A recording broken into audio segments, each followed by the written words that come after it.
कैसे हैं आप सब? आशा करता हूँ अच्छे होंगे। आज की इस वीडियो में हम क्लास 8 एनसीईआरटी हिस्ट्री का जो चैप्टर नंबर 9 है उसको हम डिटेल में समझेंगे, हर एक पॉइंट समझेंगे जो गवर्नमेंट एग्जाम के पॉइंट ऑफ व्यू से होगा।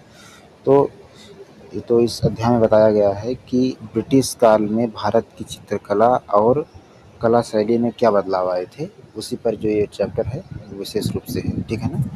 तो पारंपरिक भारतीय चित्रकला पहला टॉपिक ये है। तो अंग्रेज़ों के आने से पहले भारत में मुगल चित्रकला, राजस्थानी चित्रकला और पहाड़ी चित्रकला प्रसिद्ध थी, ठीक है ना। इन चित्रों में राजाओं का जीवन, धार्मिक विषय और प्रकृति जो है दिखाए जाते थे, ठीक है ना। उसके बाद आता है यूरोपीय शैली का प्रभाव क्या पड़ा। अंग्रेज़ों के आने के बाद भारतीय कलाकारों पर यूरोपीय कला शैली का प्रभाव पड़ा। यथार्थवादी चित्र बनना, छाया और प्रकाश का उपयोग, तेल रंगों का प्रयोग, ठीक है ना, इन सब चीज़ों का जो है प्रभाव पड़ा अंग्रेज़ों के आने के बाद। उसके बाद आता है कंपनी चित्रकला। तो ये क्या है? ईस्ट इंडिया कंपनी भारत में आई तो एक नई शैली विकसित हुई, कंपनी शैली।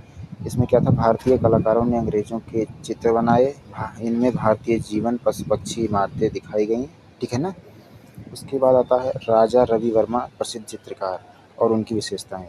यूरोपीय तकनीक का उपयोग, भारतीय विषयों पर चित्र बनाए, देवी देवताओं के चित्र प्रसिद्ध हुए। तो राजा रवि वर्मा जो थे उनकी यही विशेषताएं मुख्य रूप से थी। यूरोपीय तकनीक का उन्होंने काफ़ी प्रयोग किया था, भारतीय विषयों पर भी काफ़ी चित्र बनाए थे और देवी देवताओं के जो इनके चित्र थे वो बहुत प्रसिद्ध हुए थे उस समय। उसके बाद आता है कला में राष्ट्रीयता का प्रभाव।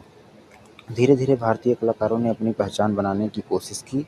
बंगाल स्कूल ऑफ आर्ट इसके प्रमुख स्कॉलर थे, ठीक है ना। मतलब जो बंगाल स्कूल ऑफ आर्ट था इसके प्रमुख जो स्कॉलर थे अवनींद्रनाथ टैगोर, ये मतलब उसके स्कॉलर थे, ठीक है ना।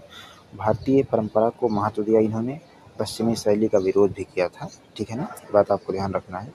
उसके बाद आता है नई कला का विकास। कला में देशभक्ति और राष्ट्रीयता दिखाई देने लगी, भारतीय संस्कृति को महत्व दिया गया, नई शैली भी जो है विकसित हुई थी उस समय, ये बात आपको ध्यान रखना है। उसके बाद आता है कला का महत्व। चित्रकला से हमें पता चलता है कि उस समय का समाज, संस्कृति और राजनीति, ये विशेष रूप से हमें चित्रकला से पता चलती है।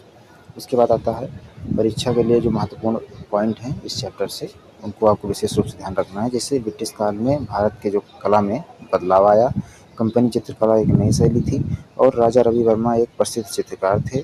बंगाल स्कूल ने भारतीय शैली को बढ़ावा दिया था, ठीक है ना। और कुछ इंपॉर्टेंट वर्ड्स हैं जिनको आप इस चैप्टर से रिलेट करके चैप्टर को याद करने में मतलब आपको आसानी होगी। वो कौन से हैं?